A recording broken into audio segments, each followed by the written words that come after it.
Hello, everyone. I am Michelle Taylor, the Psychiatric Nurse Practitioner here at CBHA. And I'm Elsie Garza. I'm a Mental Health Counselor here at CBHA. We are both here today to talk to everyone about the health epidemic that is going on right now and how that might be causing some anxiety in our community. There's a lot of uncertainty right now, so a lot of people are having many questions about how all of this will unfold and how it will affect their families. And so during this time, we understand that a lot of people may be experiencing a little bit more anxiety than usual. Right. And when we experience anxiety, we tend to lose sleep. We tend to not eat as well as we normally would. Sometimes we isolate too much. And then, the other thing that can happen is sometimes we look to unhealthy coping mechanisms, things like food, comfort foods, alcohol, Right. drugs, unfortunately. Mm-hmm. And that can be a really big issue in times like this. Right. And then if we cope unhealthily with the anxiety, that can actually produce more of the anxiety. And right now, during this time where it's harder to get everything that we really need like we normally would, we want to be able to give you guys the information about how to handle your anxiety in a better, more healthy way for you and your family. Exactly. We want everybody to be able to have the tools that they need to be able to keep themselves safe and healthy. And when this is, business as usual, then we're able to just swing right back into our normal routines. Right. So we've got some tips for how to navigate the anxiety surrounding a big illness like this. And like I said before, it's hard because the information we're getting is changing because there's so much unknown, right? And I think that's the big thing is the unknown. Everybody's scared because we don't really know, right? Yeah. We know some from what's happened, and we're building on that every day. So it's important to keep yourself in the know. Right.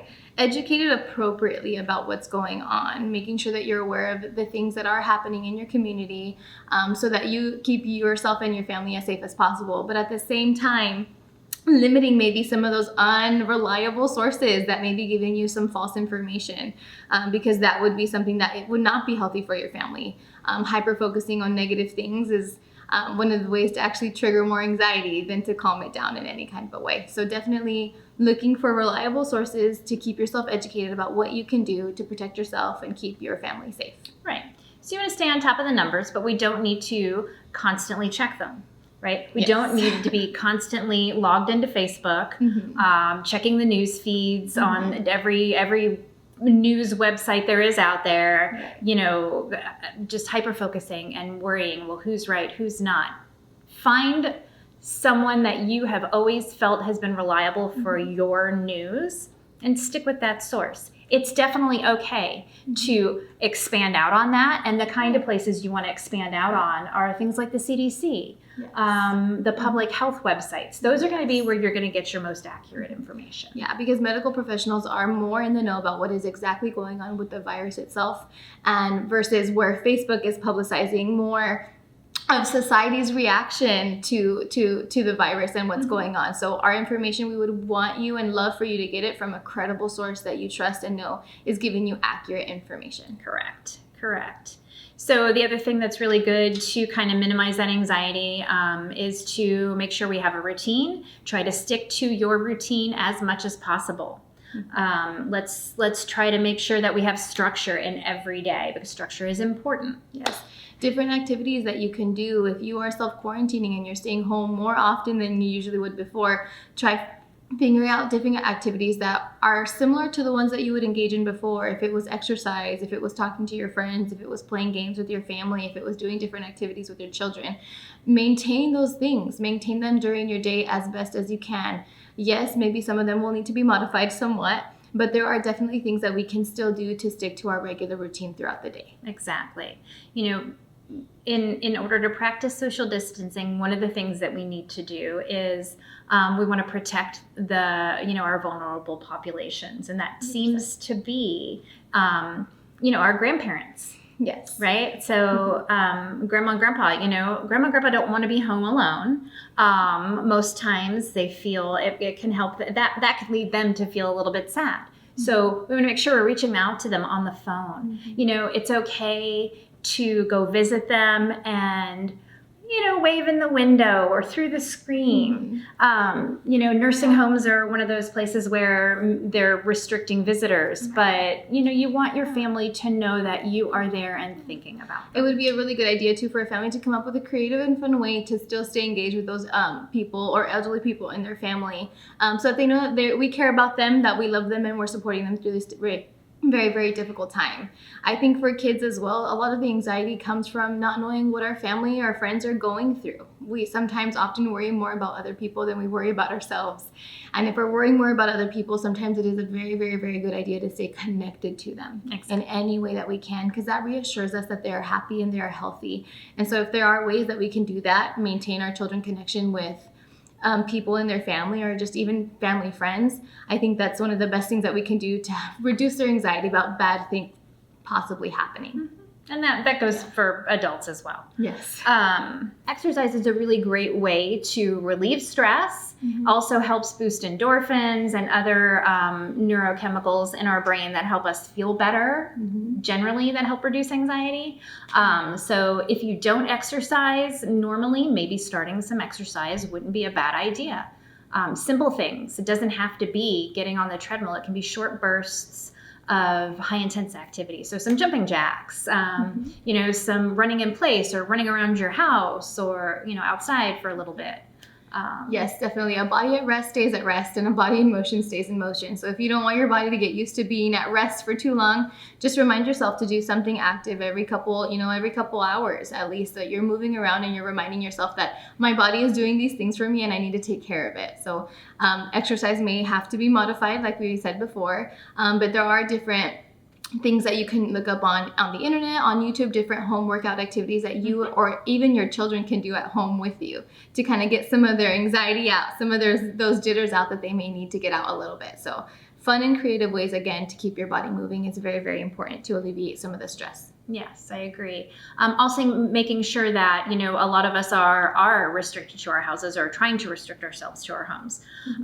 Making sure that the environment immediately around us is well taken care of is going to help us feel more balanced, more relaxed, and more in control of everything. So making sure you've got, everything is in its place. This might be a good time to do a spring cleaning. Yeah. Organize some stuff, have everyone help out a little bit, gives you guys a good activity as a family to do together. Something that you guys are conscious of, we're in control of this, we're taking care of this as a family, and this is something that we can do, again, together, because together makes us feel less anxious. Exactly. So the other thing is when you're working or studying from home, because that is going on right now. A lot of kids are trying to keep up with schoolwork. Yes. A lot of people are now working from home who haven't. And that can be anxiety producing in and of itself, because you're used to having one environment and now all of a sudden you have to be self-directed. Yes, right? It's very, very hard. Anything new, I think for human beings, one of the hardest things is change. We like our comfort zones. We like doing the things that we know how to do every single day. And so when we're faced with change, especially this type of radical change, it could create a lot of anxiety. So even something as small as working from home and not being in the same environment as you were before is difficult. So remember to just, I would say, space out the amount of work that you have to do to make sure that you're still being productive in the things that you're doing, and make it realistic. Make realistic goals for yourself as you're working from home, because it is a different environment, it is a different space. So just kind of give yourself some time to adjust to that new reality. Yeah. And sometimes, like some soft music in the background can help drown out some of the other noise. So if you're an adult trying to work from home and your kids are home, playing, then a little bit of, this is my space. You're still listening for what's going on, but a little bit of soft, calm music helps you kind of dial in and focus on what you need to do. Sunlight, going outside and getting fresh air every now and again. I mean, fresh air is, and the sunshine is wonderful for us. It will help you feel rejuvenated. It will help you feel, help boost your mood and everything. Yes, sunlight and fresh air is the best free medication that anyone could ever have for something like anxiety or excessive stress. And even though right now there are limitations on going out and doing different things, as long as maybe just even leaving your home and going to the front yard or the backyard with your children and spending several minutes outside, just kind of distracting yourselves with something new, getting some fresh air, letting the sunlight hit you a little bit.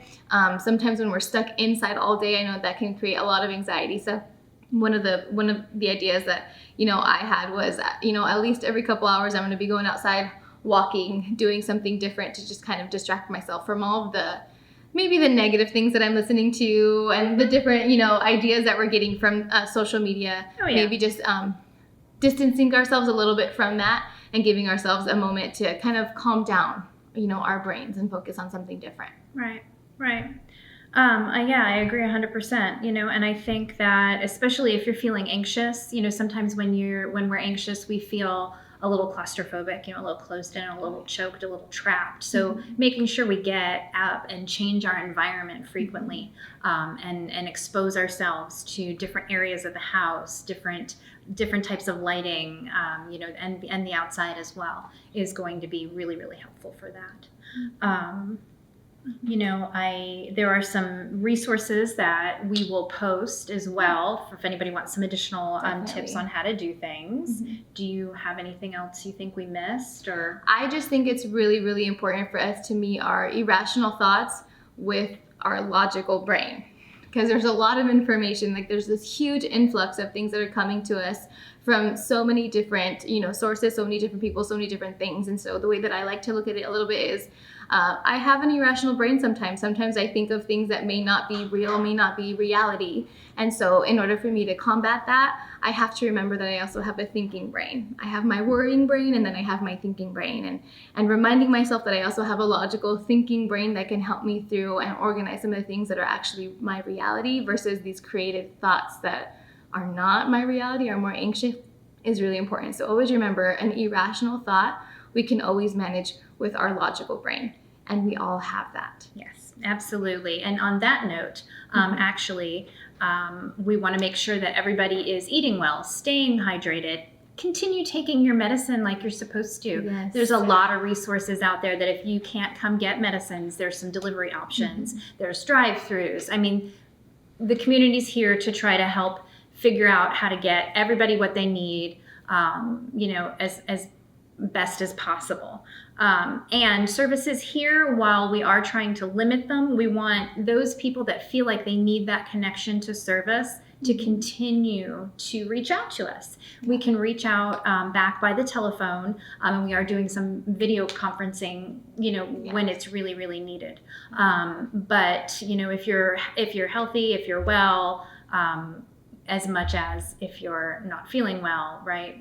We want people to try to just stay safe. Yes. So we are trying to implement some more telemedicine type of services for people. For those of you who really, really need it, we're trying to serve our community as best as possible. But again, if you feel like you are doing well and you're managing your symptoms as well as possible, we encourage you to continue practicing your independent measures and taking your medications and doing those types of things to be able to stay well. And hopefully as soon as everything kind of gets back to normal, we will be able to touch base with all of our patients once again. But if you are someone who's having an increased amount of anxiety and there's a lot of issues surrounding maybe the differences or the changes that we're facing, please reach out to us. We are trying our best to get to patients who really need the support at this time. Absolutely.